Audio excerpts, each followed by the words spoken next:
받았습니다. 사실 그 이번에 한국이 미국 이지스함보다 그 개별 성능으로는 더 좋은 뭐 이지스함을 하나 만들었는데 뭐 무지하게 비싼 배입니다. 1조 3천억짜리 군함이니까 그 배를 만들었는데 그거를 처음으로 이번에 북한이 미사일 정보를 가서 그렇게 추적을 했습니다. 미사일이 날아가는 궤도를 다 추적하고 그래서 좀 자신이 있는데 1999년에 그 1차 연평 해전이 났을 때 그때 우리가 뭐 북한을 엄청나게 뭐 박살을 냈습니다. 그때 미국 인공위성이 위에서 다 떠서 보고서 그날 뭐 우리가 북한 사람들 몇 명 죽었는지를 미국이 먼저 발표해 줬습니다. 약 100명 정도 북한 해군이 뭐 인명피해를 당했다라고 미국이 발표를 해준 그런 사건이 있었는데 그때 이제 군인들은 전투에서 이제 이기면은 기분이 아주 이게 고무되지 않겠습니까?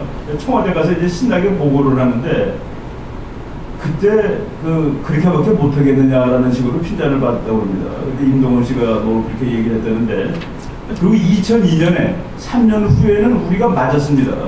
여기 평택가 보면 참수료호라고 그래갖고 뭐 기관총이 몇백 발 뚫려 있는 그 배를 그냥 건져다가 이렇게 갖다 진열해 놓은 거 있는데 그때 위에서 지시사항이 뭐냐면은 절대로 먼저 쏘지 말라 했습니다.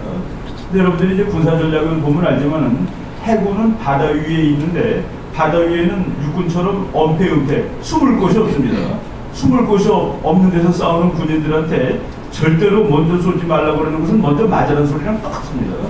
그래서 절대로 먼저 쏘지 말라서 맞았습니다. 맞아가지고 맞은 다음에 반격을 하다 보니까 또 뭐 일단 뭐 엄청 맞은 것이죠. 그래서 우리가 그때 그 손해를 봤는데 요번에는 또 상황이 완전히 바뀌어가지고 즉각이 아니라 이제 니네들이 현지에서 알아서 해라 할 정도로 그렇게 얘기를 하고 있고, 그리고 이제 북한이 이제 남한을 공격할 때 미군이 개입하기 어려운 곳, 그리고 우리가 반응하기 아주 어려운 곳을 골라서 공격을 할 텐데, 예를 들어서 배에서 미사일을 쏘면은 우리가 그 배를 때리면 됩니다.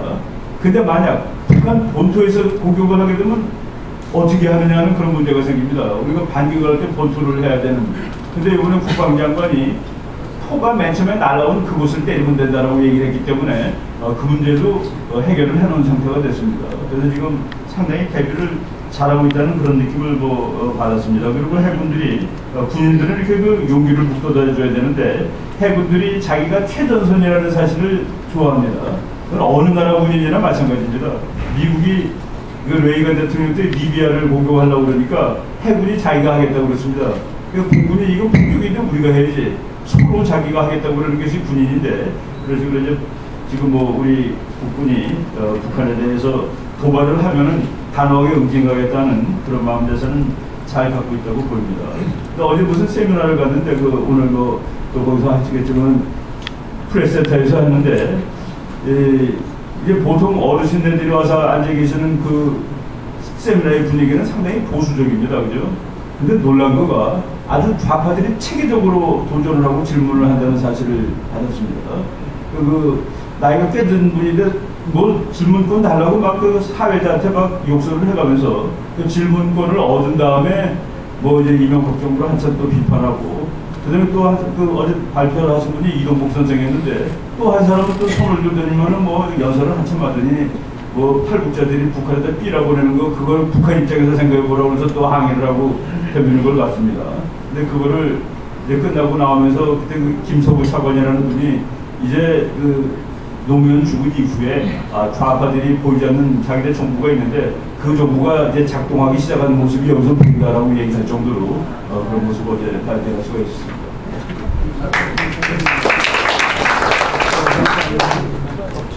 네, 이승문 박사 얘기한 얘기 중에 김동길 박사님이 말씀하신 것처럼 이 나라의 정부가 두 개가 있다. 좌파의 정부가 존재하는 것처럼 보이게 돼 있고 또 다른 정부가 있는 것 같다 하는 얘기와 똑같은 내용이 그런 기주가 있는 것만은 사실입니다. 그러나 이런 식일수록 아까 남 박사가 얘기했지만은 우리 이명박 대통령을 만들어낸 우리의 원동력, 우리의 저력, 우리의 단결심을 국가적인 차원으로 승화시키는 그런 지혜가 용기가 필요할 수 있다. 우리가 비록 소모고 어려움이 많지만 그런 노력을 보일 시기가 바로 지금이라고 생각합니다. 아까 그냥 농담 비슷하게 얘기했지만 정상회담이라는 것은 무슨 얘기든지 할 수 있습니다. 그리고 모든 프로토콜을 뛰어넘어서 할 수 있는 거예요.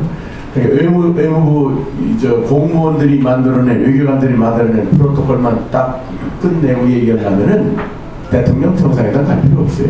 한 번 하는데 50억, 770억 그 많은 돈이 들어가는데 그거 할 필요 없어요. 그것이 아닌 또 다른 의지, 언더 더 테이블로 얘기할 수 있는 이슈들이 우리가 얼마나 많습니다. 그거를 해결하는 것이 정상회담이에요. 그러니까 이런 참모들이 대통령께 그와 같은 어드바이저를 착실히 집요하게 해야 돼요.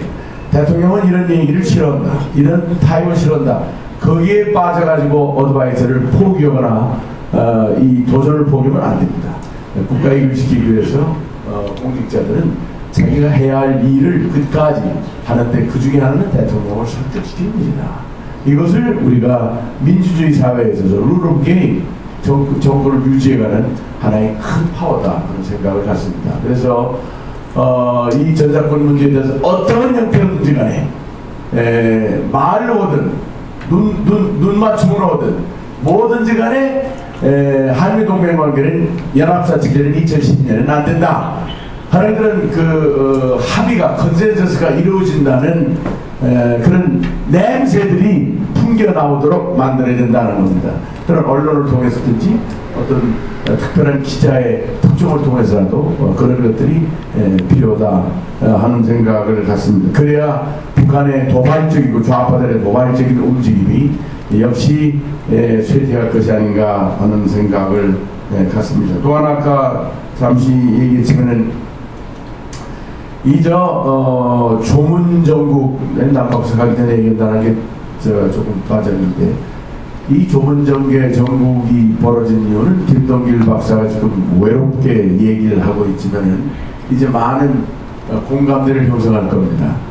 이건 사실 청와대의 대통령 실장하고 국무총리 두 사람이 이 정국을 풀어가야 돼요.